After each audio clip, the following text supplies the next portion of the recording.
let's go with Rams at Giants. I think the Rams are still in the playoff hunt. Giants are not. We have Matt Stafford against not DeVito. It is Tyrod Taylor. It's amazing how many changes have occurred in the last 24 hours since I made the graphics during the Thursday nighter. Quarterbacks. We have the 15th best matchup for Stafford and the 5th best matchup for Tyrod Taylor. I have Stafford at 9. That's probably the highest he's been all year. Tyrod, I don't mind as a streamer. Having said that, I have him down at 19. He's kind of a desperation option, but his rushing floor gives him, an opportunity to produce here. I don't really want to roll with him in my championship week, but it is what it is. Yeah, if you look at even this year when he's played the full set of games, he's had 8 rush attempts, 5 rush attempts. Even in a half game, he had 5 rush attempts. So overall, you know what you're getting out of Tyrod. He just has a higher floor. So yeah, if you're in that streamer range, it's Tyrod. He's definitely a floor play. He's not a ceiling play though. That's the thing you have to get through it. So you could play Tyrod. It's just interesting. It could backfire where he just gives you 10 to 12 points. On the flip side, Stafford he's been one of the better quarterbacks in the NFL. We roll with Stafford. I would make QB 12. I love what Stafford's doing with that offense. Running backs, 8th best matchup for the Rams, 2nd worst for the Giants. Kyren Williams is my 2. He's an absolute must start. Saquon is still 10th overall. So that scares me. He's one of those guys in Bijan territory there and Eckler territory where they're a low end 1, high end 2, and they're probably a guy you're going to have to start, and you just hope they don't burn you. I would easily prefer Kyren Williams over Saquon Barkley, and that's not something I ever thought I would say, but welcome to 2023. Yeah, my daughter's in the background calling for me, so I'll take a second here in a second. But I don't even hear over the chaos in my background, so. Yeah.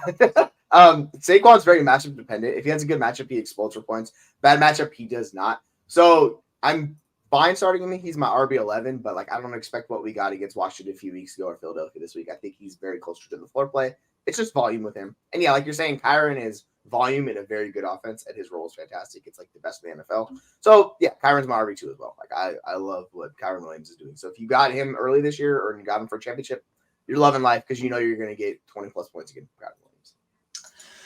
Wide receivers, 5th best matchup for the Rams. The Giants are the 11th best matchup, and yet this will be all Rams. Puka at 7, Cooper Kupp at 12.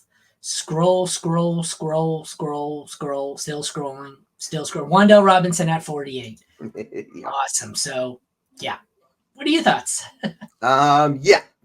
Wan'Dale's very much a PPR scam. The problem is he does not get the high-end volume targets where it really matters that much. It's more like he's a PPR scam with 7 targets. And it's really hard to you to be a difference maker. You can't be like Amon-Ra and getting limited targets. It just doesn't work out that way. Everything's behind the line of scrimmage, all that stuff. So, yeah, no thank you on the Giants wide receivers. We're not doing this. We're not doing it.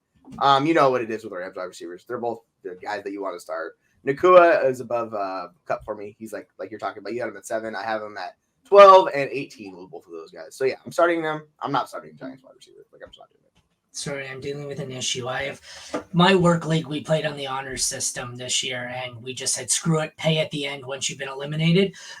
We had a buddy bring in, to replace a manager, bring in one of his friends from the outside, and we're waiting for him to pay, and he's saying, I think I paid before the season. Meanwhile, nobody paid before the season, so. They're no, dude. Yeah, we had that issue. Our commission just forgot to get payments for everybody for a league. So we started playoffs, and he's like, oh, yeah, maybe I should get payments. I'm like, dude, how did you forget? You're the commissioner. It's just your role job. Yeah, we're a work league, so like I said, it's pretty laid back. But yeah, the one outsider who we were planning on kicking out anyways for bad behavior is, being a dick. Yep. All right, moving on to tight ends. 5th best matchup for Waller. 6th worst matchup for Higbee. I don't really want either of these guys. I've got Waller at 14.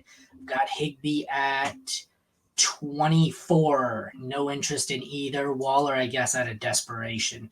Kickers, 16th best matchup for Haversack of the Rams.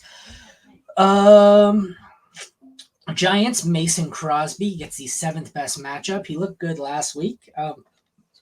Haversack I have at 15. Crosby I have way down at 26. There's just not enough info on him so far in the season to accurately gauge, but I don't really want to start either. As far as the DSTs go, best matchup for the Rams. I've learned for DSTs, when anyone ever asks me who I want to stream, my answer always is if you can stream anyone against the Giants or Jets, stream a defense against the New York teams and you're good. So best matchup for the Rams. The Giants have the fourth worst matchup. The Rams are my DST 8. The Giants are my DST 27. So that one's pretty simple there. What are your thoughts? Yep, 100% with you and all that. It all just intuitively makes sense, right? Like you start those sides, you don't start the other ones. Like it's straightforward. You would think, but people overcomplicate it. We do.